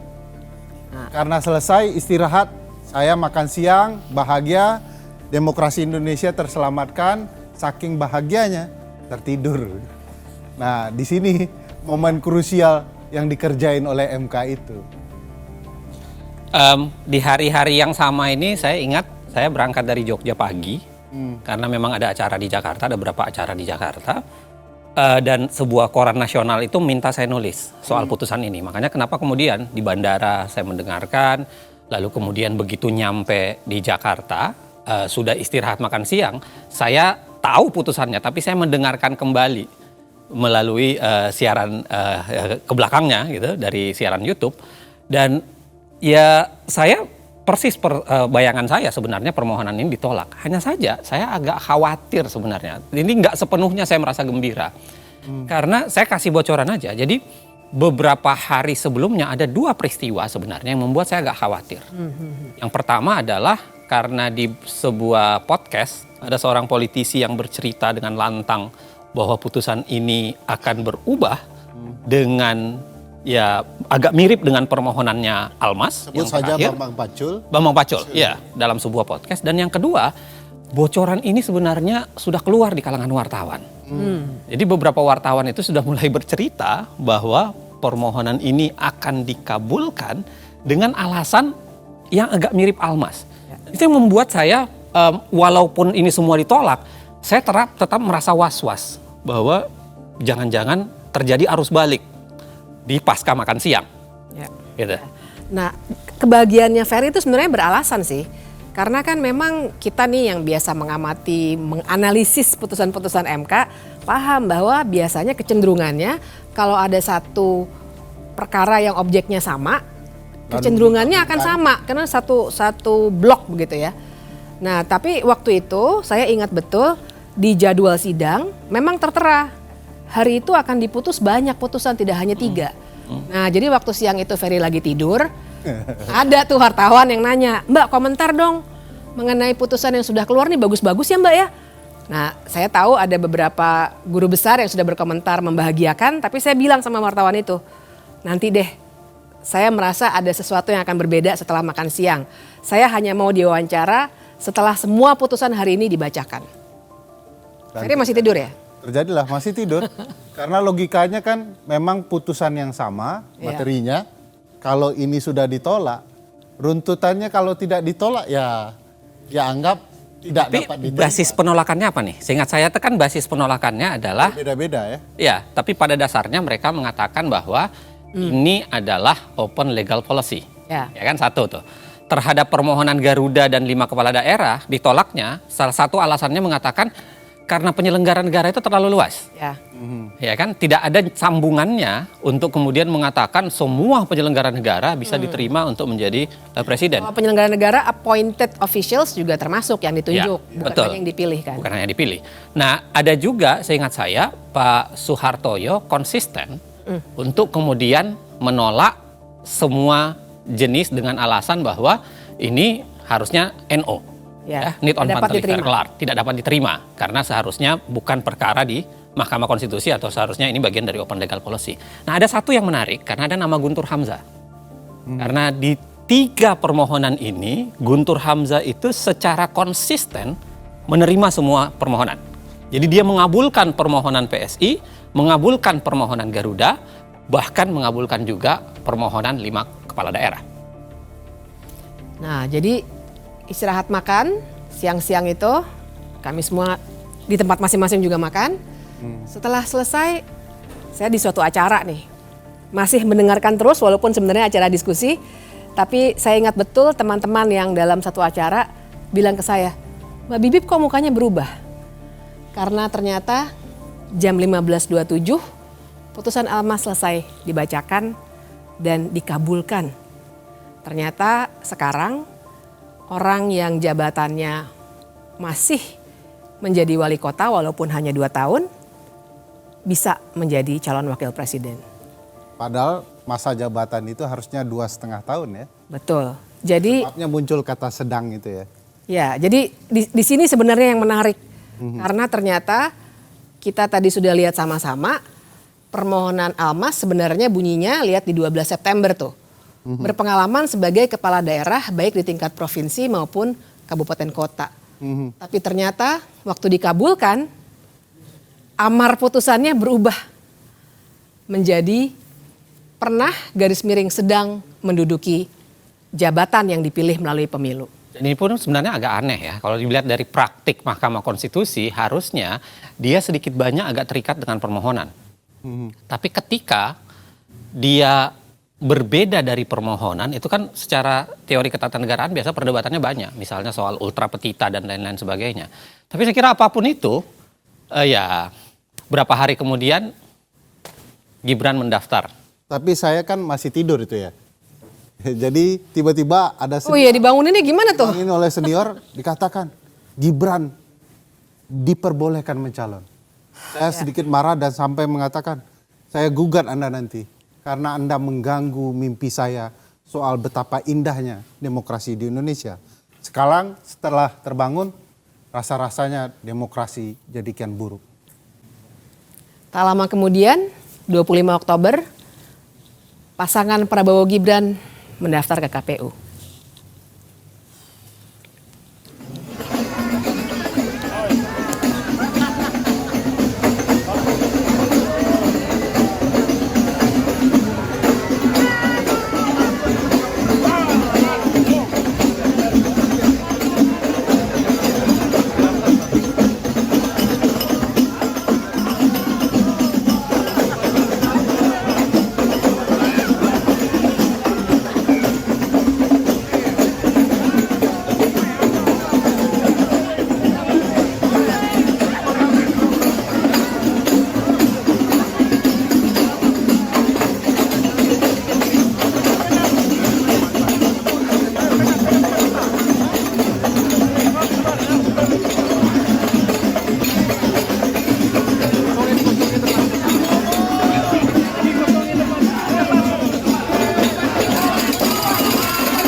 Tapi memang kita harus lihat dinamika putusan ini dengan segala kekecewaan yang sudah kita rasakan sama-sama.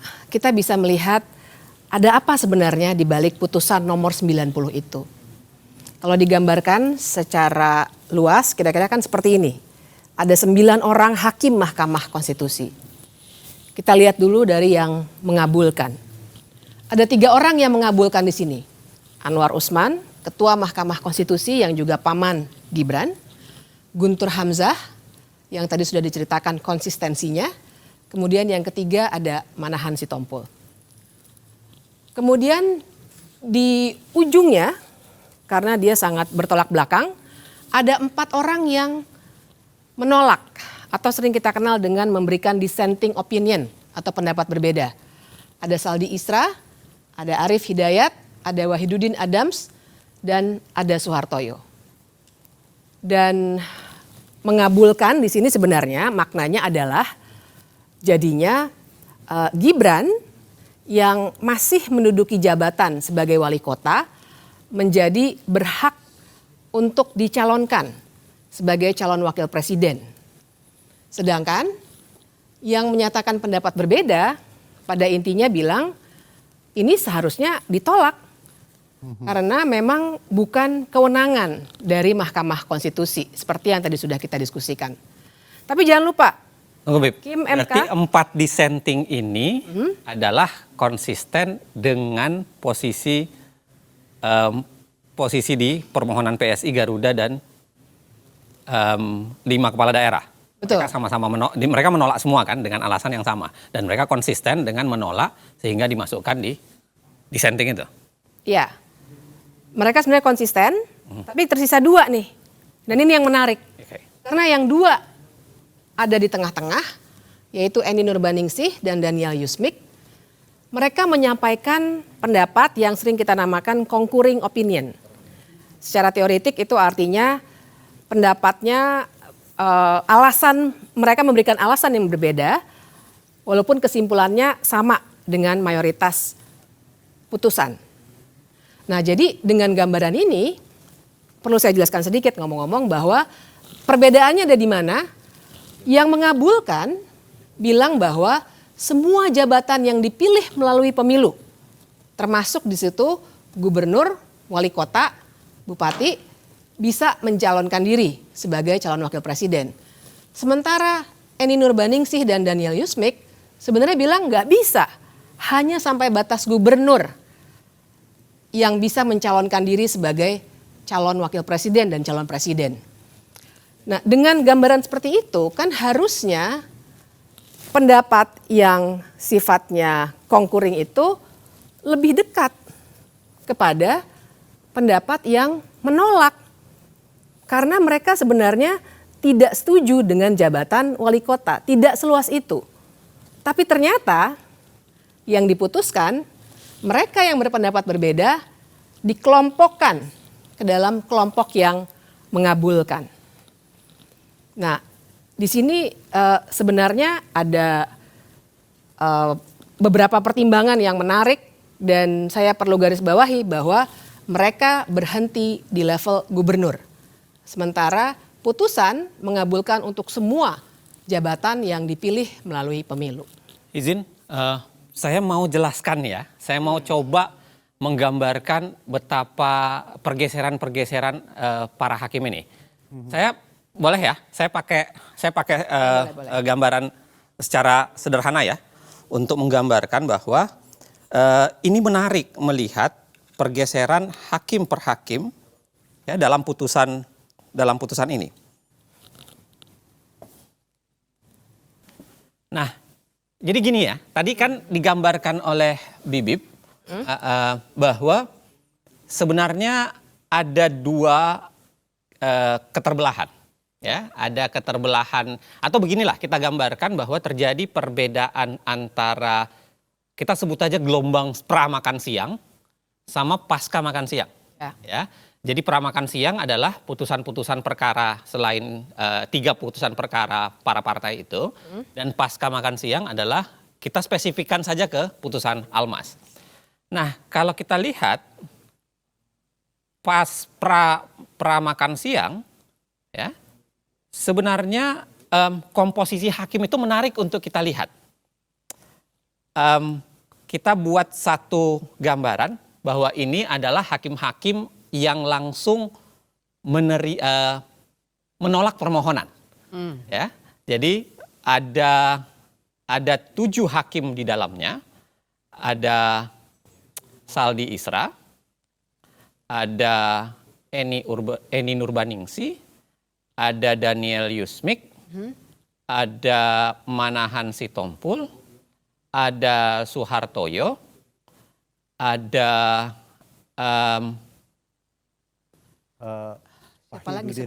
Wahidudin Adams, betul, dan Arif Hidayat, ya kan? Ada 7 di kelompok ini. 1 orang konsisten mengabulkan. Ini yang kita, atau saya ganti warnanya deh. Saya ganti warnanya ya, supaya jauh lebih mudah kita lihat. Ini adalah Guntur Hamzah yang betul-betul konsisten untuk menerima permohonan apapun. Dia tidak dianggap sebagai kebijakan hukum terbuka ya. Persis. Nah, ada 1 orang lagi di sini yang Anwar Usman yang sama sekali tidak ikut di permohonan itu dengan alasan yang tadi sudah saya jelaskan. Konflik kepentingan atau kemudian di keterangan yang lain dikatakan sakit. Ya. Okay? Nah, menariknya pergeseran pasca makan siang ini menarik untuk kita lihat. Pasca makan siang, ya, putusan pasca makan siang, khususnya Almas, kita bicara khususnya Almas, itu terjadi pergeseran karena yang menerima permohonan, ya, yang menerima permohonan kita pakai penerima itu adalah biru saja, ya kan? Yang menerima permohonan itu berubah menjadi 3. Ada 3 orang di situ. Ya. Ada Guntur Hamzah, ada Anwar Usman, dan ada Manahan Sitompul. Oke? Yes. Sedangkan yang konsisten dengan sikap pramakan siang itu tersisa cuma 4. Tersisa 4 itu adalah ada Saldi Isra, ada Arif Hidayat, ada Suhartoyo, dan ada Wahidudin Adams. Ya. Oke. Nah, tadi Bibip sudah menjelaskan bahwa ada varian baru yang berbeda, yaitu tiba-tiba hadir yang namanya concurring. Di sini ada 2, yaitu Eni Nurbaningsi dan Daniel Yusmik. Nah, dari sini ini menarik untuk kita diskusikan. Ya. Mengapa ada banyak pertanyaan? Pertanyaan pertama adalah mengapa Manahan Sitompul ini tiba-tiba bergabung di tempat sini? Ya.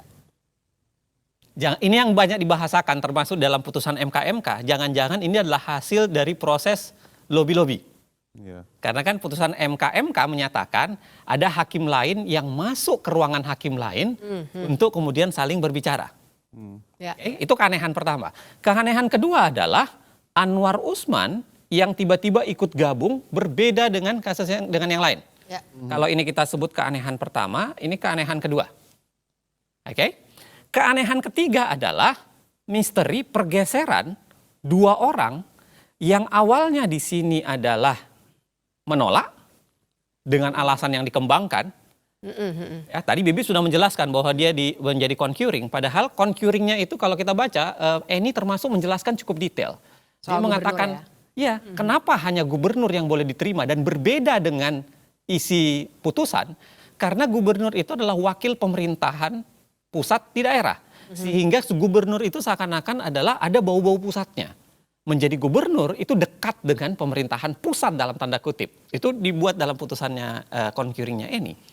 Nah, menariknya adalah saya tidak tahu mengapa ya, dan mungkin barangkali kita bisa diskusikan kemudian atau kita bisa simpulkan atau tertarik bagaimana cara berpikirnya.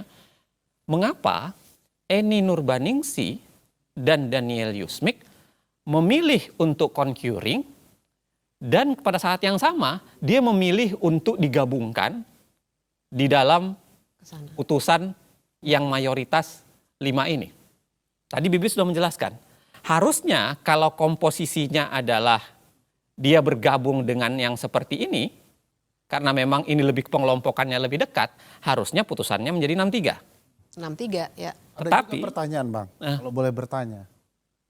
Almas mengajukan permohonan dengan mengatakan bagi yang pernah menjadi kepala daerah. Kata pernah, dia harus menyelesaikan masa jabatannya. Ya. Persis. Lalu tiba-tiba di putusan ada tambahan kata. Pernah atau sedang. Persis. Nah siapa yang melakukan perubahan itu? Kita nggak tahu ya, tapi kalau kita lihat gejalanya, ini kan ada 3 nama nih yang sebenarnya konsisten di sini. Dia, ya kan, yang kemudian bicara di sini. Yang paling konsisten itu adalah Guntur Hamzah. Guntur Hamzah. Karena Guntur Hamzah itu kan dari awal. Ya kan? Guntur Hamzah itu dari awal di semua kasus dia menerima. Guntur Hamzah ini hakim yang masuk dadakan ke Mahkamah Konstitusi karena harus diingat bahwa Guntur Hamzah ini adalah hakim yang menggantikan Hakim Aswanto secara pelanggaran konstitusi juga. Ya. Kita harus tetap ingat. Disahkan. Tapi tetap disahkan. Ya. Dan jangan lupa Guntur Hamzah ini pernah juga melakukan perubahan pada putusan sehingga dijatuhkan sanksi etik.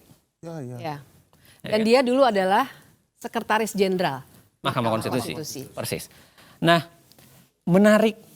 hal yang menarik lainnya adalah kalau kita baca dari dissenting opinion Saldi Isra, Arif Hidayat, Suhartoyo, dan Wahidudin Adams, kebanyakan isinya itu, walaupun ada juga bagian menganalisis perbedaan mereka dengan putusan mayoritas, tapi kebanyakan itu adalah seakan-akan dalam tanda kutip sumpah serapah. Ada kemarahan Saldi Isra yang dituliskan di situ, ada kemarahan Arif Hidayat dituliskan di situ, ada kegundahan Wahidudin Adams yang dituliskan di situ. Betul. Nah, lagi-lagi itu barangkali yang bisa menjelaskan kenapa putusan ini baunya anyir. Dan saya kira itu yang saya tuliskan di sebuah media nasional, kemudian saya katakan bahwa ya putusan begini ini memperlihatkan betapa palu hakim sebenarnya patah berkeping-keping di hadapan putusan Almas.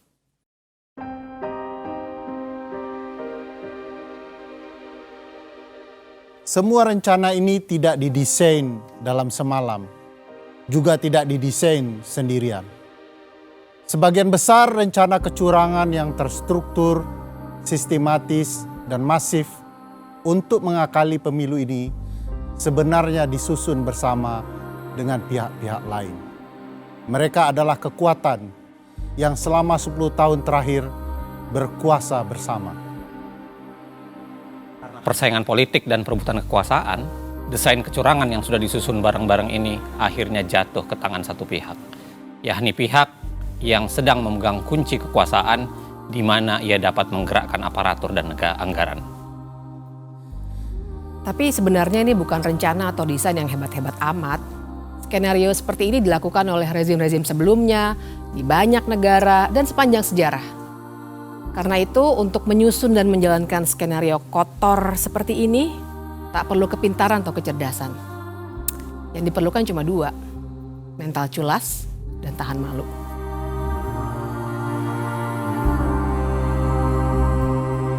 Sekarang ini saya mau fokus dulu bekerja, ngurusi masalah rusun,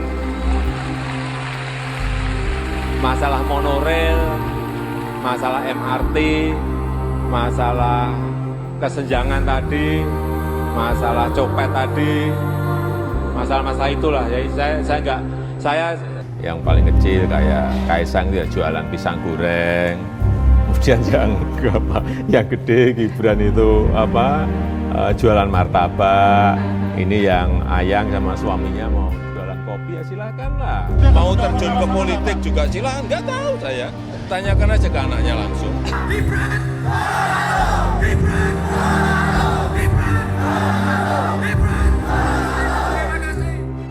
Rapat pleno terbuka penetapan pasangan calon wali kota dan wakil wali kota terpilih dalam Pilkada Kota Medan tahun 2020 hanya dihadiri pasangan nomor urut 2 Bobi Nasution, Aulia Rahman. Buat Pak Prabowo dan Mas Gibran.